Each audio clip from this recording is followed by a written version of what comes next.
ఈరోజు ఉగాది పండుగ సందర్భంగా మన గ్రామంలో మన ఆర్ఎస్ఎస్ శాఖ సంఘ సభ్యులు అదేవిధంగా గ్రామ పెద్దలు అందరూ కూడా గత కొన్ని సంవత్సరాలు కూడా పంచాంగ పట్టణ కార్యక్రమము శ్రవణ కార్యక్రమము జరిపించడం జరుగుతుంది. ఈ యొక్క కార్యక్రమానికి వచ్చినటువంటి అందరికి కూడా విశ్వావసునామ సంవత్సర శుభాకాంక్షలు. ఈ సంవత్సరం పేరు ఏం పేరు? విశ్వావసునామ సంవత్సరం. ఈ సంవత్సరం పోయిన సంవత్సరము క్రోధినామ సంవత్సరం. క్రోధినామ సంవత్సరము కొంత గడ్డు కాలంగానే జరిగింది, ఎందుకంటే దాని పేరే క్రోధి కాబట్టి అది కొద్దిగా అందరికి కూడా అంత అచ్చుపాటు లేకుండానే వచ్చింది. ఈ సంవత్సరము విశ్వావసు నామ సంవత్సరం అంటే వి అనే అమృతాక్షరం, అది వా అక్షరము, ఆ యొక్క అక్షరంతో స్టార్ట్ అయింది. అదేవిధంగా విశ్వావసు అనే ఒక ముని పేరు, అది కూడా ఋషి పేరు.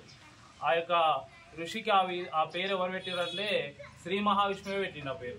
ఆయన భక్తికి మెచ్చి ఈ యొక్క విశ్వావసు అని పేరు పెట్టింది. ఈ విధంగా ఆ శుభాలను కలిగించే సంవత్సరం అన్నమాట ఇది విశ్వావసు నామ సంవత్సరం. అయితే ఈ యొక్క ఉగాది పండుగ మనము అందరం కూడా పంచాంగ శ్రవణంతో ప్రారంభిస్తున్నాం కాబట్టి అందరికి కూడా ఈ యొక్క సంవత్సరం మంచి జరగాలని, ఈ యొక్క మల్లికార్జున స్వామి అనుగ్రహము అందరికీ ఉండాలని, 32 కోట్ల మంది దేవతల అనుగ్రహము అందరికీ ఉండాలని కోరుకుంటున్నాము. అయితే ఈ సంవత్సరం ఏ సంవత్సరం అయినా సరే, ఏ రోజునైతే ఏ వారము ఆ యొక్క సంవత్సరం ప్రారంభించబడుతుందో ఆ వారానికి అధిపతి అయినటువంటి వారే ఈ యొక్క సంవత్సరానికి రాజు ఉంటారు అన్నమాట. అయితే ఈ వారం ఏ వారం? ఈరోజు ఆదివారం. ఆదివారం అంటే ఎవరి వారం? సూర్యవారం. ఈ యొక్క సంవత్సరానికి రాజు ఎవరు అంటే సూర్యుడు.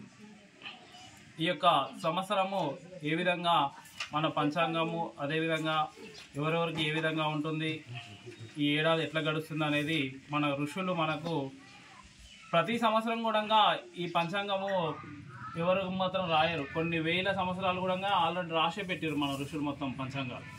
ఇట్లా మన వేదాల నుంచి తీసుకొని లెక్కలు గుణితాలతోని మన గ్రహాలు ఏ విధంగా కదులుతున్నాయి, ఆ నక్షత్రాలు ఏ విధంగా ఉన్నాయి.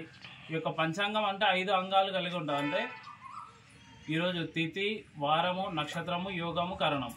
ఈ 5 ఎవరైతే చూసుకొని ఏ పని మీద అయితే బయటికి వెళ్తారో వాళ్ళకి అన్ని పనులు కూడా సక్రమంగా అవుతాయి. ఈ యొక్క 5 ఈరోజు తిథిని మనం తలుసుకున్నంత మాత్రాన మనకు కొంత పుణ్యం లభిస్తుంది. ఈరోజు వారాన్ని ఆదివారం అని, ఆదివారం రోజు సూర్యభగవానికి నమస్కారం చేయడం వల్ల కొంత మంచి జరుగుతుంది. సోమవారం సూర్యుడు, సోమవారం చంద్రునికి, ఇట్లా ఈ విధంగా. అయితే కొన్ని సంవత్సరాల క్రితము కొన్ని పురాణాల ప్రకారం కూడా మనకేం జరిగిందంటే మన వేదాలు దొంగిలించబడ్డాయి. ఎవరు దొంగిలించారంటే సోమకాసురుడు అనే రాక్షసుడు దొంగిలిస్తే ఆ యొక్క సోమకాసురుడు ఎక్కడ పెట్టిన అవి తీసుకుపోయి అంటే పాతాళంలో పెట్టిండనమాట. పాతాళంలో పెడితే ఈ యొక్క శ్రీ మహావిష్ణువు అన్ని అవతారాలలో కూడా ఈ మత్స్య అవతారంలో పాతాళంలోకి ప్రవేశించి ఆ యొక్క వేదాలను బయటకు తీసుకురావడం జరిగింది.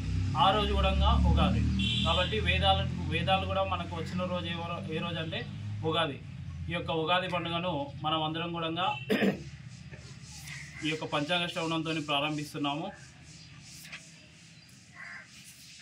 ఏ దానికైనా సరే మనము ఇప్పుడు మన ఊర్లో కావచ్చు, మన రాష్ట్రంలో కావచ్చు, కొన్ని శాఖలు ఉంటాయి, దాంట్లో మంత్రులు ఉంటారు, అధిపతులు ఉంటారు. ఆ విధంగా కూడా ఈ యొక్క సంవత్సరానికి కూడా 9 మంది నాయకులు ఉంటారు. రాజాది నవనాయకులు అని 9 మంది ఉంటారు. వినిపిస్తుంది అందరికి?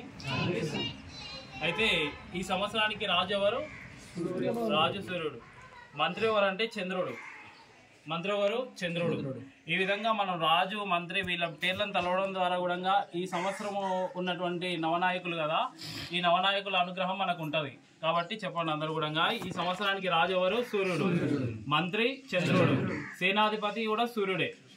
ఈ యొక్క సూర్యునికి ఎన్ని వచ్చినాయి? 4 ఆధిపత్యాలు వచ్చినాయి అన్నమాట. ఈ సేనాధిపతి సూర్యుడే ఉన్నాడు, అర్ఘ్యాధిపతి సూర్యుడే ఉన్నాడు, మేఘాల మీద కూడా అధిపతి సూర్యుడే ఉన్నాడు. అదేవిధంగా సస్యాధిపతి బృహస్పతి, ధాన్యాధిపతి కృజుడు, రసాధిపతి శనీశ్వరుడు. ఈ విధంగా అయితే రాజు శని, ఈ యొక్క రాజు సూర్యుడు ఉండడం వల్ల మనకు ఏ విధంగా ఏం జరుగుతుందంటే ప్రజాపాలకులకు పరస్పర విరోధం ఏర్పడుతుంది.